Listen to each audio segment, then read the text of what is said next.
Gilgamesh es uno de los más grandes héroes del antiguo mundo del Medio Oriente.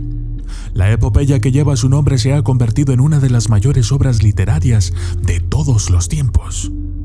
Sin embargo, hay un aspecto de Gilgamesh que la mayoría de la gente no conoce. Gilgamesh también era un gigante. Una de las historias más conocidas e intrigantes de la tradición bíblica es la de los Nefilims. Hay una referencia a ellos en el 6º capítulo del libro bíblico del Génesis, donde se mencionan con el telón de fondo de la maldad de la gente en el tiempo antes del diluvio. En este relato, se lee que los llamados hijos de Dios tuvieron descendencia con mujeres humanas. Esto, según la narración, ocurrió antes y después del diluvio. Se lee que los hijos de Dios vieron a las hijas de los hombres, que eran hermosas, y tomaron para sí esposas de todos los que eligieron. Había gigantes Nefilim, caídos y poderosos, héroes en la tierra en aquellos días y también después, cuando los hijos de Dios entraron a las hijas de los hombres y les dieron hijos. Esos eran los poderosos de antaño, hombres de renombre.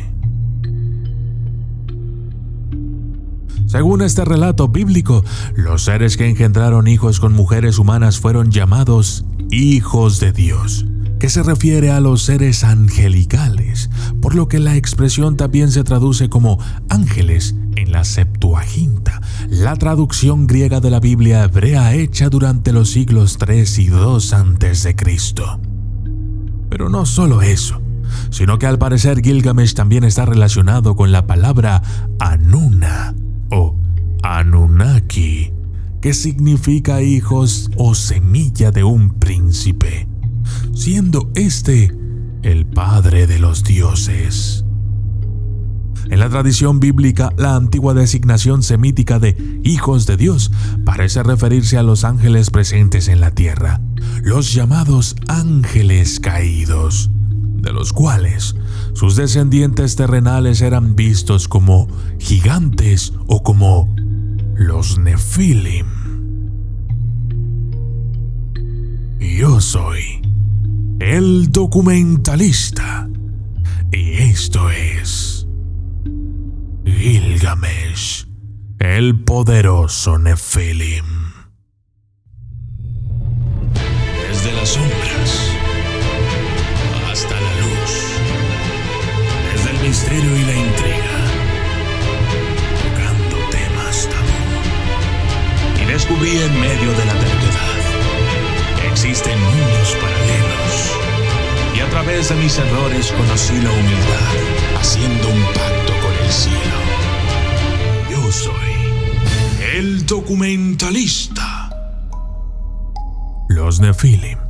La palabra hebrea se traduce como gigantes, derivada de la palabra Nafal, que significa caer, y Nefilim ha sido tomado como tal, matón, tirano o gigante, por ciertas autoridades y como caídos o que han caído por otros. En la segunda interpretación de la palabra Nefilim, los ángeles que engendraron estos niños con mujeres humanas fueron considerados como criaturas caídas, explicando por qué sus descendientes fueron vistos como caídos. Siendo de descendencia no humana, eran hombres extremadamente poderosos y llegaron a ser bien conocidos por sus poderosas acciones. La palabra Nefilim solo aparece en otro lugar de la Biblia hebrea, en el libro de los Números, donde se lee que los exploradores israelitas los vieron en la tierra de Canaán. Estos primeros habitantes de la tierra fueron vistos como descendientes de los primeros Nefilim y son descritos como verdaderos gigantes. Allí vimos a los gigantes Nefilim, los descendientes de Anak.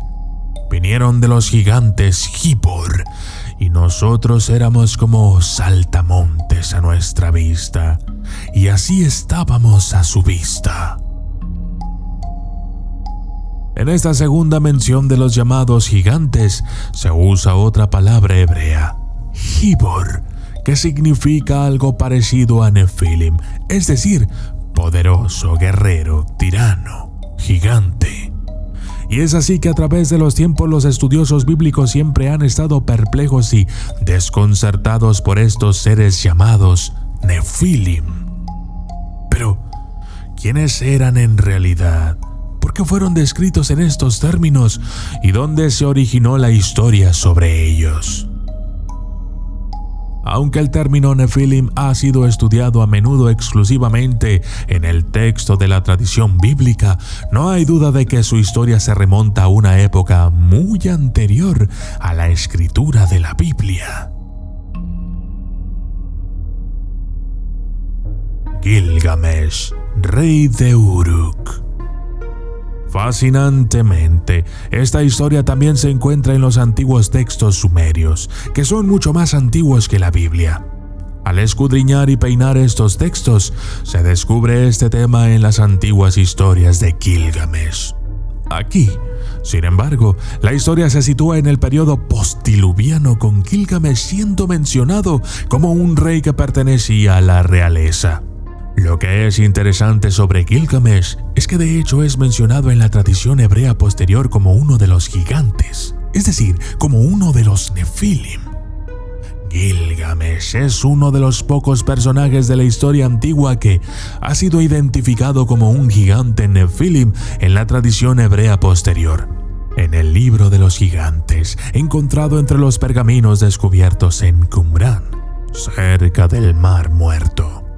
Por lo tanto, tiene mucho sentido echar un vistazo más de cerca a la tradición de Gilgamesh de Sumeria. Lugalbanda y el demonio Lilu. Gilgamesh era el hijo de Lugalbanda y la mujer Ninsun. Pero existe otra tradición y no necesariamente está en conflicto con esta. Aquí, el padre de Gilgamesh era un demonio llamado Lilu, un alto sacerdote de Kulab.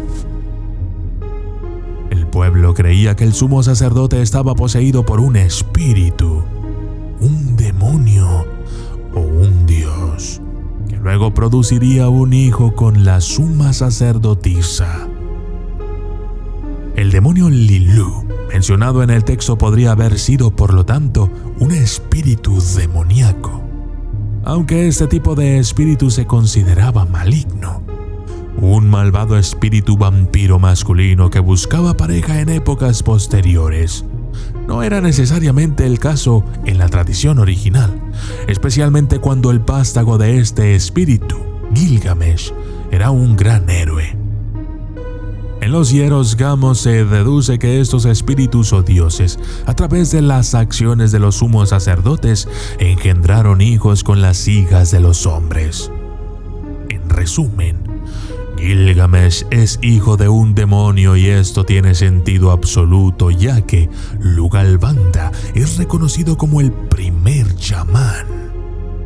Si estos eventos tuvieron lugar durante el reinado del predecesor de Lugalbanda, el rey Enmerkar, en el momento en que se dice que ocurrió la historia de la epopeya de Lugalbanda, la alta sacerdotisa apartada para este ritual tendría que haber sido muy probablemente la hija de Enmerkar, es decir, Ninsun.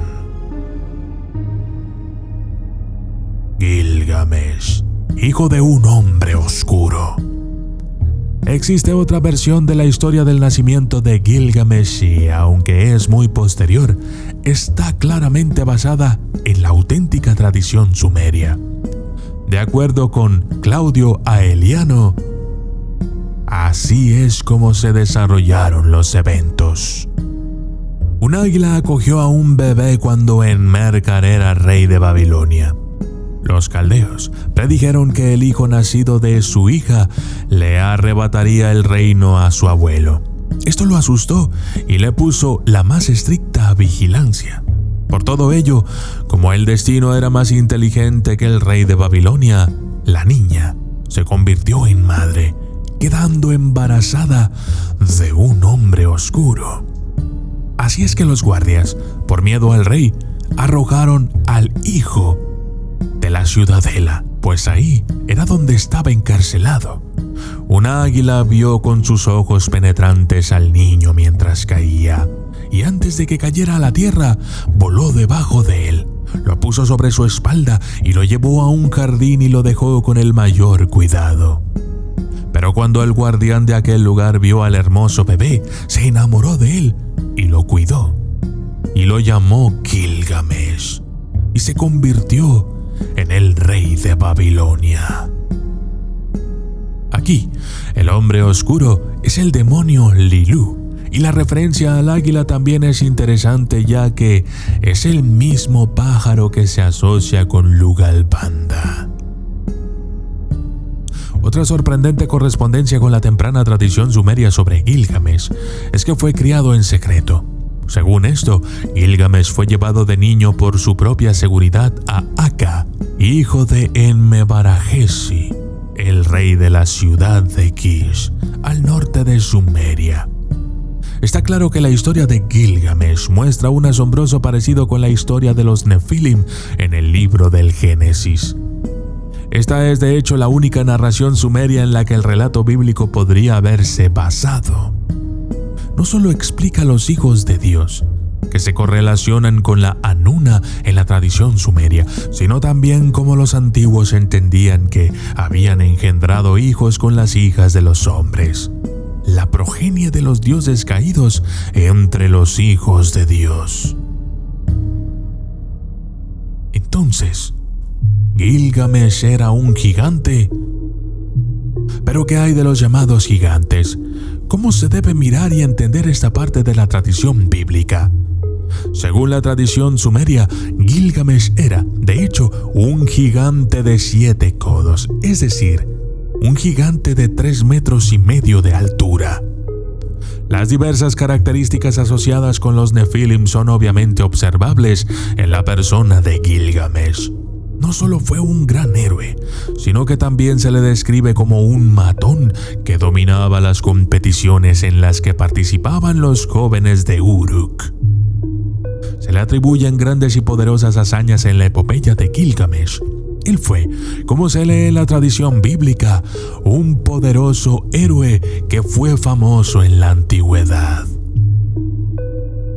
Uno puede encontrar todos los aspectos más importantes de la historia bíblica de los Nefilim en los antiguos textos sumerios. En la persona de Gilgamesh se identifica a uno de estos Nefilim, uno que fue ciertamente un héroe muy famoso. Y este es un descubrimiento asombroso. La tradición bíblica está claramente basada en una tradición mucho más antigua originada en la antigua Sumeria.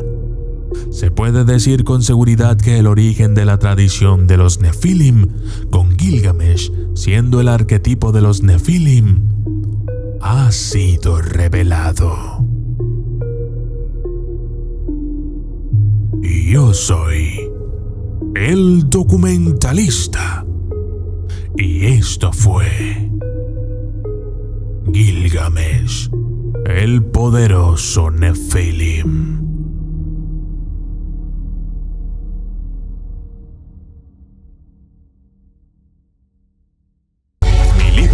El Vademecum del terror ya está a la venta en Amazon.com. Verdaderas historias de terror, casos reales que te dejarán pensando si realmente existe ese otro mundo, el de los espíritus, el de los fantasmas y los demonios. El Vademecum del terror hará que tus noches no vuelvan a ser las mismas. Con él, tu imaginación viajará por nuevos mundos e inexplorados territorios llenos de misterio, terror e intriga. El Vademecum del terror son experiencias y casos que llegaron a mí por parte de aquellos a quienes el terror los sorprendió cuando menos lo esperaban.